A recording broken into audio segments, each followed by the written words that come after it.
Hey everyone, welcome to the VO Boss Podcast.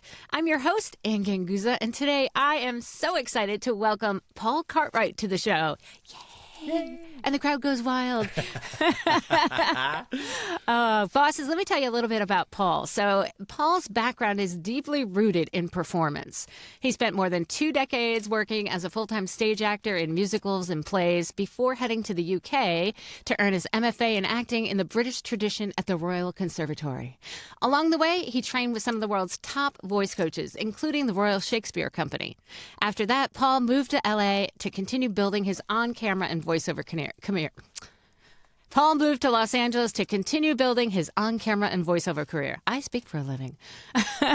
You may have heard Paul's work for clients like Disney Animation, Game of Thrones, Mercedes-Benz, Pepsi, Google, Samsung, Epic Games, and on and on and on. Today, he is a full-time voice actor and director based in Salt Lake City, Utah. I always love sitting down with people who bring such depth and heart to their work, and Paul does exactly that. Paul, welcome to the show. Thank you. Oh, my goodness. I am so glad to be here. Yeah, me too. I mean, I feel like it's been a long time coming, and I don't know why. It's just every time I sit down with someone I should have done years ago, I'm like, why? Why did it take so long? Anyways, we're here now, and I'm very, very excited. And I'd like to start off with, you can, of course, we can go into how you came to this point, but let's start at this point, right? Yeah. So you actually have done tons of things, stage, on-camera, voiceover. So let me ask you this, where you are right now in your career, what part of this work is giving you the most joy? Yeah. Oh, great question. It's funny because I hadn't anticipated that voiceover was going to be my full-time career. I had told myself, especially after training in the UK, I was like, no, I'm going to be an on-camera actor and a stage actor, and that's where it's going to happen. And then we moved to LA, and as I got into voiceover, even as it was becoming successful for me, I was like, yeah, this is just a means for getting back on film and getting back on camera. And it was only recently, my wife and I spoke about this like a year or two ago. I was like, wait a minute, my entire income right now is voiceover. It's paying all the bills and it's taking care of our family. I was like, wow, this is insane. That's interesting. So, yeah. I feel like there's a lot of actors who found their way into voiceover this way, and they are making the majority of their money doing voiceover. I think it's a tough career out there being an actor. Oh my word! Yeah. So voice acting is obviously it's a great, it can go side by side, or it can just be a fabulous full-time career, which is amazing. And you've done some amazing work. And I remember actually first meeting you in person at the One Voice conference, and we sat together. We sat together at the same table, like right up front there. That's right. I was feeling special, and then I was very special because I got to sit next to you and get to know you a little bit better. So that was awesome. Yeah. Well, that was pretty fun. Let's talk about your acting career, because you had many years studying that, and especially in the UK. So how did that training specifically help shape your acting and voiceover or your career today? Yeah, going out there was such an interesting experience too, because I had always wanted to be a performer, but everyone in the world kept telling me, oh, there's no money in the arts. You can't make money as a performer. And at the time I was listening to them, but not realizing none of them were in the arts. And so I'm sitting here listening to these people tell me there's no money in the arts and don't do it, when none of them were in it. Yeah. And so I had the idea, well, look, if I go get a master's, then maybe I could teach acting at a university one day, and that's how I could provide for my family, and it would be steady income, and that'll be great. So that was initially the reason why my wife and I were like, let's go do this, is because we thought, hey, get a degree, teach at university, then you can still fulfill that creative bug that you've got in you, but there's stability. So we went out there to the UK, and the training was unbelievable. Oh, I believe that. Oh, I could not believe that I was working with these people and that I was getting the training I was getting, because it's heavily text-based training over there, which is why I love it so much, because everything you need is in the text, right? And so here in America, and they would make fun of us oftentimes as Americans, where they'd be like, I believe that too. They're like, oh, great. So maybe be more sad, right? Because you Americans, let's just put emotion on it. Whereas in the UK, it's like, no, you need to know the text so well inside and out that you are just influenced by whatever moves on you that I day. love that. And I'll tell you what, I've always thought that there's such talent that comes out of the UK. And I believe also in, as I've gone on in my career and I'm coaching now, it is a lot about that. It's so important, all about the copy, all about, understanding, really who you are and what you're trying to emotionally give to that person that you're talking to. Yeah. It's incredible. This idea of be more sad, be more happy, be more angry. Exactly. Is like, that has why? no context for what's happening here. Exactly. And so when I started working with some of the voice coaches from the Royal Shakespeare Company, and they started helping me, the way they phrase it, unlock the authentic voice, to where they're helping you with, different exercises and warm-ups and different, things that you can do at home to kind of help feel where your genuine, core, authentic voice is and how to use that without making it disingenuous or without making it, false. And so the whole time I'm thinking, oh, great, this is going to be so nice for stage acting and this is going to be so nice when I'm on camera. Well, once I came back to LA and went to my first voiceover conference, because my wife and I, we moved to LA, and after probably 7 or 8 months, our life savings was gone. I was in the mindset of, no, we'll move to LA and it'll be great and I'll start booking, because I studied at the Royal Conservatory, so people will hire me, which no one did. And so they would all say how cool it was, but then never hire me. Yeah. And then all our money was gone. And so I had to take a full-time job, door-to-door sales in LA and Pasadena and Los Feliz, like knocking doors and selling internet bundles and TV bundles, going, is this really what I want to do? Well, it was at that time that one of my dearest friends, Stephanie Sutherland, incredible voice actress, she's just unbelievable. She was like, have you ever thought about VO? And I was like, well, what is that? And she's like, come with me to this voice conference. So she took me to a voice conference where it was called VO Mastery. It was Randy Thomas. Absolutely. I was there a long time ago. VO Mastery. And I showed up and I'm sitting here watching these people talk and they're like, it's my full-time job and I'm making money. And I'm like, what? How long ago was that? That was 2017. That's what I was going to say. That's when I was there, 2017. I actually spoke there. I probably saw you then. It was like, oh my word, these people are making money as voice actors. What is going on here? That was where I was like, wait a second, hold on. Maybe there's something here. Well, that in retrospect, that's not really so long ago. Do you know? Do you know what that's I mean? What's crazy. It's like that's really not. You went from there to full-time, full-time voice acting, and that's. And I think that's the correlation here is that along this process, my training in how to access my core authentic voice, how to break down copy instantaneously, immediately on the spot, how to read a script, and in 5 seconds I'm like, okay, I think I know where I want to go with this. Now, was that also something they taught you at the conservatory? Because that is something I think is so unique to voiceover, right? We have to analyze the script and then literally on the spot be in it and be able to react and act in it. And I think that's one of the hardest maybe things to do after you're acting on stage, because you're memorizing all those words a lot of times, right? And so you have time to put that emotion on it. When you're voiceover, you don't have a lot of time. Well, and I think that's what's so amazing about it is that over in the UK, when they're teaching you this, yes, in a sense, it's like learn this, look at the copy, break it down, because once you come to rehearsals, you're going to start making choices. Right. So this voiceover is, like you said, it's basically just taking the whole British process and condensing it down into you've got 5 minutes. How interesting. Wow. Yeah.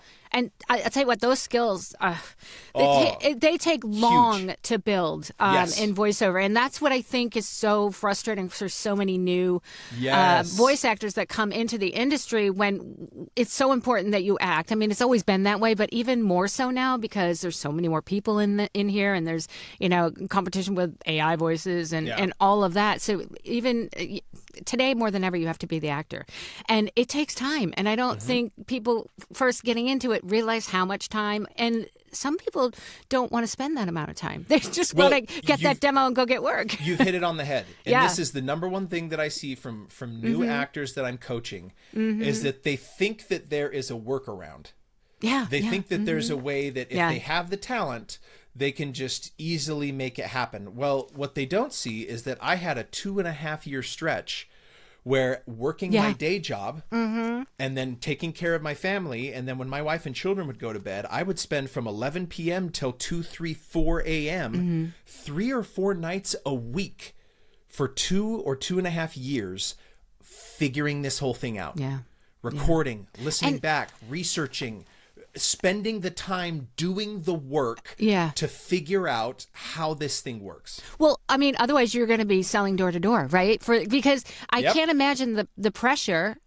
You have a family, and you're in your family is in LA, and I believe you have a large family. A large family, yes. A large family, and you must have felt like, oh gosh, I've got to do something so I can support the family. And while I can't imagine you must have been, I want to do voiceover, or I'm going to have to sell door to door. Was that what it was like? Well, it's interesting because I was thinking, if I can get a foot into voiceover, then that can give me an income that's sustainable so that I can pursue making movies. And what happened was the pressure, and maybe this is what it is. Maybe some of the people who are coming into voiceover who don't necessarily have that commitment level of someone to take care of, it maybe shifts a bit. But when I'm doing my 9 to 5, thinking I got to hurry and get this done so that I can get everyone to bed and then I can go work on voiceover.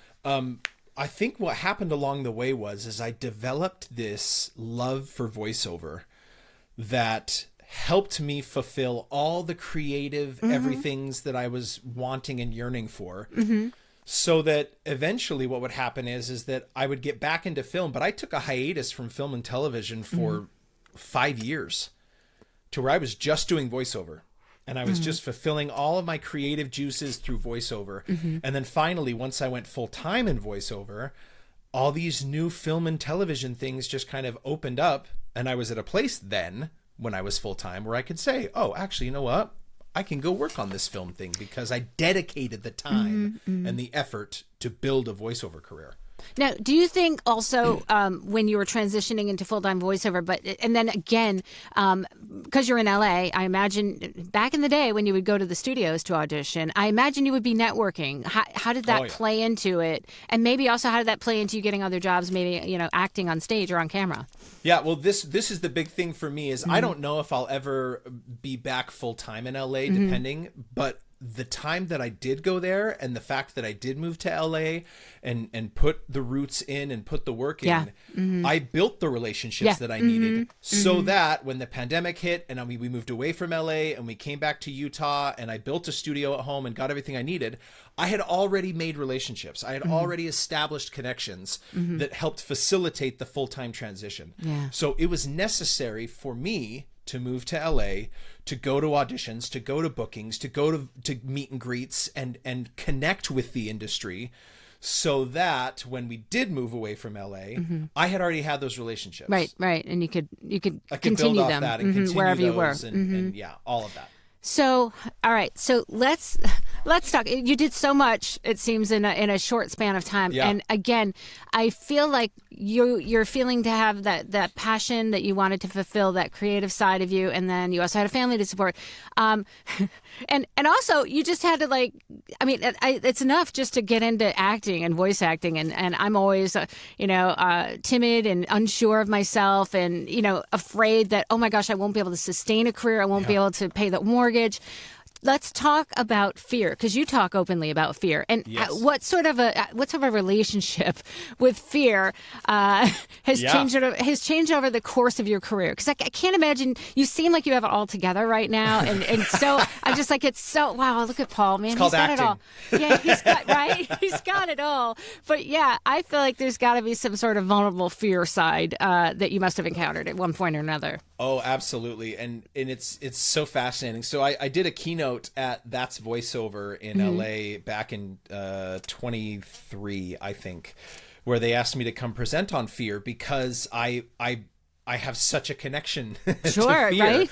and wanted to speak about this. And something happened. I can't even remember exactly when it was, when that relationship changed. And I think a lot of it started with the day that I was able to leave the door-to-door job in LA.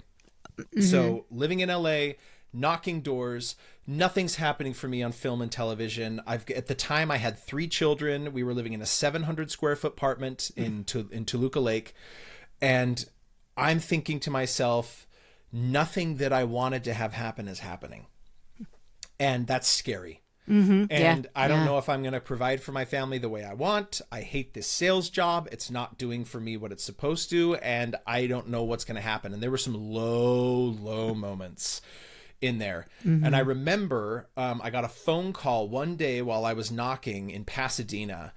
And it was from this company that I'd applied for that was a remote position in LA, in Costa Mesa. And they had said, hey, we want to offer you this position that's totally remote. And I remember I remember exactly where I was There's in Pasadena.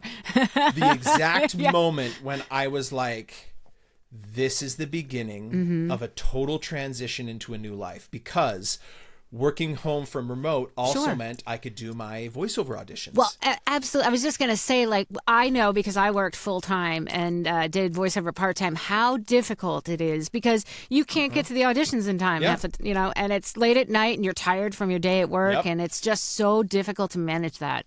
Yeah. Yeah. So for me, that was this little spark of, it's okay. Yeah. Everything's going to be okay. You're going to be okay. And from there, what that morphed into was me really spending time trying to figure out, what is my relationship to fear? And I started recognizing that for myself, fear wasn't necessarily a bad thing. And fear wasn't necessarily something that I needed to like not have. What I needed to do was recognize, oh, I'm afraid. Oh, this is scary. Okay, great. I've acknowledged that. So let's take all of that and let's just keep going with that and recognize it. And once I started recognizing and acknowledging fear and saying, here, let's just hold hands and let's just kind of keep going, because you're here and you're not going anywhere. So stick with me. I started to recognize that fear would oftentimes try to throw its way into my learning process. And when I would make a mistake, or when I would have a struggle, or when I would do something really stupid and be like, oh, I've just ruined everything in my whole career. And fear would be like, yeah, see, that's me. I'm telling you, it's all over. You're blacklisted. It's over. And when I started recognizing, oh, actually, no, I'm supposed to do that. I'm supposed to make mistakes, and I'm supposed to learn, and I'm supposed to grow from this and figure it out. I started changing my mind frame to, I'm no longer afraid of things. I'm excited for learning experiences. Yeah, I love that. I'm excited to grow and learn. And the humiliation that used to come was fear-based. Sure. So now it's no longer humiliation based on fear. It's recognition that I have room to grow. I love that. I mean, I've always maintained, and I think I've always maintained that, well, I have this passion and I'm moving towards it. And yes, every day something scares me, but I'm going to try to roll with it. And, basically I just say that, I don't really, and I don't consider anything a failure, because I always learn from it. And so if I do experience a stumble along the way, I just say, well, I'm going to evolve with it. Yeah. And just I'll learn from it, and then we'll continue on there. So I can totally see that in you, having that determination. Yeah. And I think that determination, believe it or not, that emotional side of everything, that really helps you to become successful in voiceover. I mean, of course you have to have a great voice, and of course you have to be a skilled actor, but I also think that emotional side of running your business and experiencing new things and moving forward, really just it's something that if you evolve with it, it will absolutely happen. It's almost like manifesting. It's manifesting your future, that kind of a thing. I am so confident that if you took the most talented actor performer and then someone who maybe didn't have a lot of training but really wanted it, I bet if you took those two people and this person who didn't really have training or talent but just really wanted it, if they went in and just spent as much time as I did and more just putting in the work while this person sat around, I guarantee this person's going to build a career I love that. over this person who is so talented but doesn't put You in know, the work. I love that because there's so many people that say, well, I don't have, if they don't have the talent, they don't have the talent. I'm like, well, I mean, I think. You bring up a really good point, right? Because I agree that, yes, there are some people who are born with a natural I agree with that. ability to connect to this creative material. At the same time, I am confident that someone who puts in the effort and who puts in oftentimes more work than anyone else, and they are putting in all the work, can understand and develop and put together the ability to do this work full time. Fully confident of that. Thank you. I'm here to say thank you because I believe that as well. And I've never really said it out loud, except to my students. I'll be like, no, you can do it. I mean, I've worked my butt off. I wish I had there's the technical part of your voice that, it's your God-given pipes and you can't do anything about it to really change it or make it different. And honestly, that's what you have to work with. And so I feel like if you want to, be successful and you want to make it work and you're passionate about it, I believe you can put the hard work in and be successful because success is such a varying degree to each person. It's so personal. And, success to one person might be completely different, to success as another person. So I love that you said that because I think that gives our listeners, the bosses out there, it gives them hope. Because I talk to students because, again, if they don't feel like they're progressing at the rate that they should be, I'm like, it's okay. It's coming. Okay. It's coming. I promise you, if you work at it. 2 stories that I want to quickly share with your listeners in that realm. Because I had 2 moments where I thought I reached the peak of the tip of the mountain. I thought I'd reached the top and came tumbling all the way back down to the bottom. Okay, very quickly. First one, I had a friend who had a really good friend that they were connected with who was actually the head of Disney Animation's casting at Disney Animation, David Wright. Incredible individual. Reached out to David and said, hey, I have this guy who's a friend of mine who wants to be a voice actor. Are you willing to meet with him? And I was new at this time. I was brand spanking new in LA. And David said, yeah, I'm happy to meet with him.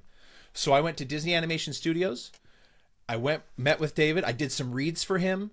I did 2 sessions in the booth. Were you nervous? Oh, there was a moment I was sitting outside the booth getting ready to go in. Allison Janney and Alfred Molina had left the booth after recording. Oh, man. And I'm sitting there going, I'm not in the league with these people. And I honestly had the moment, I should probably just go. Like, I'll just sneak out and just go. Like, they're not going to care. Well, I went in the booth and I did my read.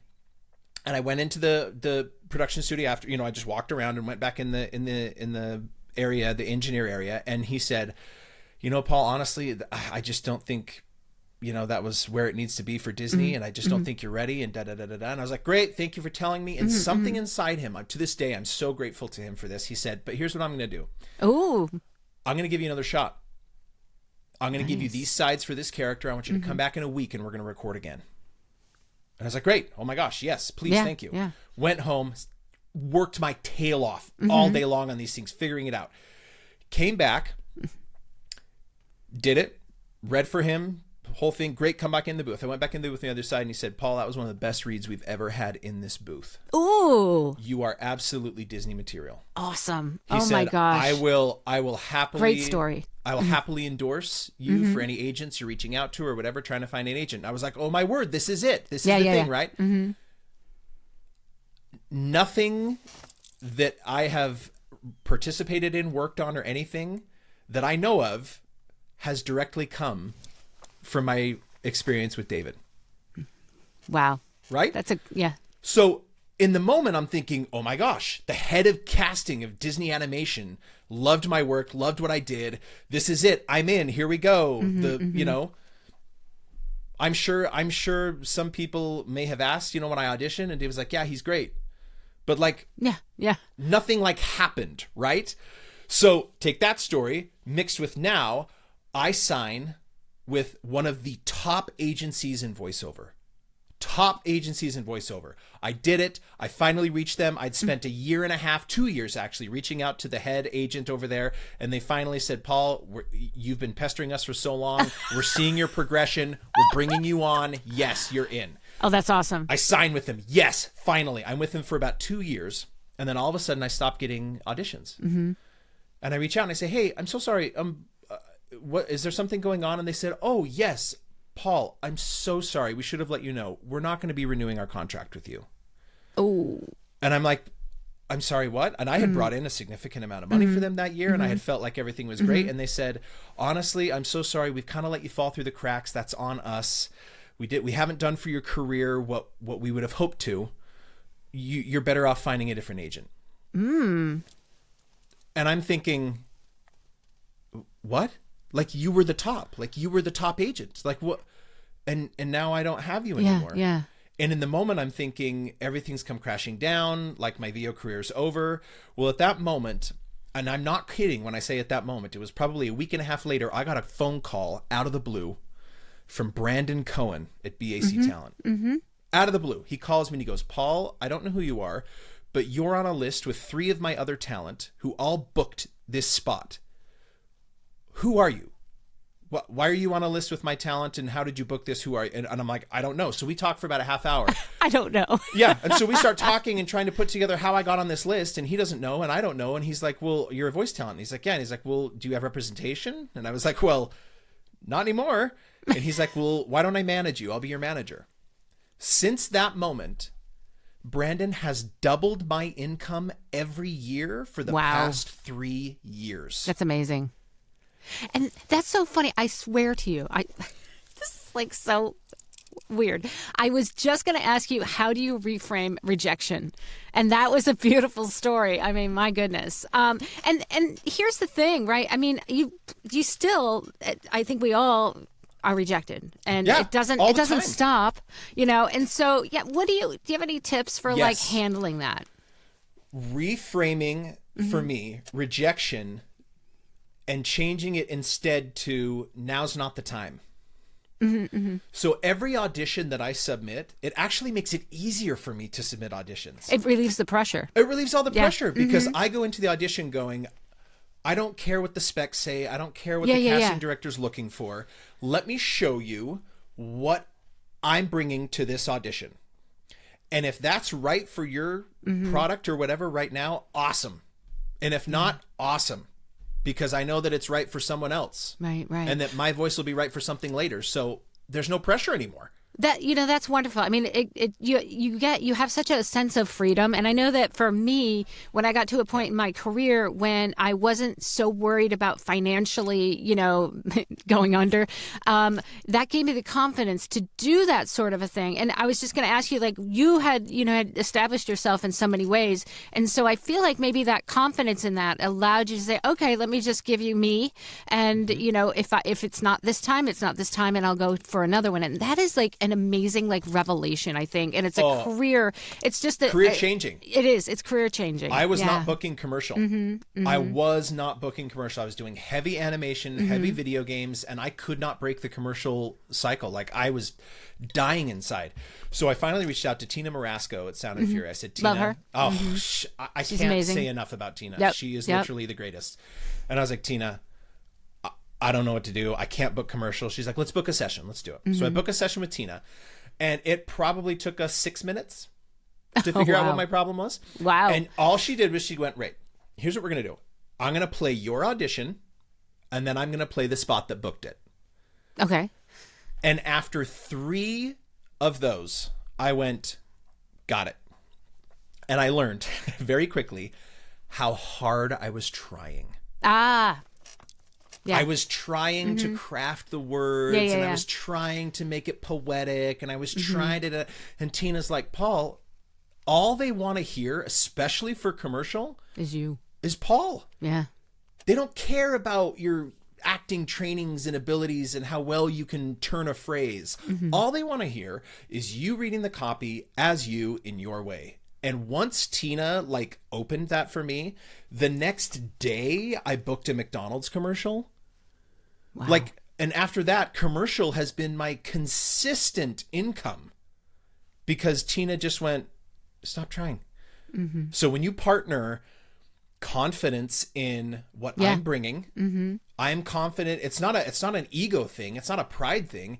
It's a confidence that I know that what I'm bringing is going to be exactly what a client or a casting director needs. It might not be every audition. It's not going to be every audition. Mm-hmm. But eventually, trusting in that, there's going to be clients that go, yep, that's the sound we want. Yeah. So for me, it then turns into a numbers game. Oh, yeah. So how many auditions can I get, knowing that eventually the numbers are going to say clients are going to want my voice, clients are going to want to book me. And so that has reframed my entire business. And so now I'm a full-time voice actor because do you have a number for the amount of auditions? Do you know how many bosses out there probably know how many auditions a day do I have to do in order to make, the money to support, my family? So I am currently doing somewhere between 170 to 200 auditions a month. Okay. And those are all manager and agent auditions. Yeah. I have had to stop doing direct client outreach. Right. And I stopped pay to play about 5 years ago because the agent and manager auditions are so high right now. I don't have time to keep direct marketing. That's how crazy it is. Well, that's good. I mean, I feel like, when you're consistently getting opportunities from your agent, I mean, that's where you really want to be. Right. And in someone terms who's of, fighting for me. Because I found out now that Brandon is always submitting me to the client. What I found out later was that this other agency that I was with at the top wasn't doing that. No, they get 150, maybe 200 just from their own agency. And then they go in and weed out the top 15 selects that they're going to pass on to the client. So even if you're with a top tier agency, there's still a chance that your auditions aren't even making it right to the client. They're doing the short list. They're doing the short list. And listen, this is not in any way a criticism of what they're like. No. How are you supposed to do that? No, that makes sense. People? I mean, makes sense. That's how I thought it worked. But once I found a manager, who was like, Paul, you are rocking it. I love your talent. I know what you're about. I'm submitting you for everything. Once he started sending me through to every client, my bookings exploded. That's a really good strategy, especially for a manager, right? I mean, there's, a lot of people have differing opinions about managers. Do we need them? Why do I have to pay for why do I have to pay, a cut of everything that I make? But in reality, it's in his best interest to get you booked. Yep. And so it's a win-win situation if, he believes in you and obviously you believe in him and it flows. And so that's a really great testament for, having the manager / difference between manager agent maybe, because I think manager's a little more invested in your career versus an agent. They just want to get the right voice. Right. And part of that too is his hustle. Is unmatched. I know him. Yeah. It is unmatched. He's something constantly else. Texting me or calling me or emailing me saying, hey, I just met with such and such casting director.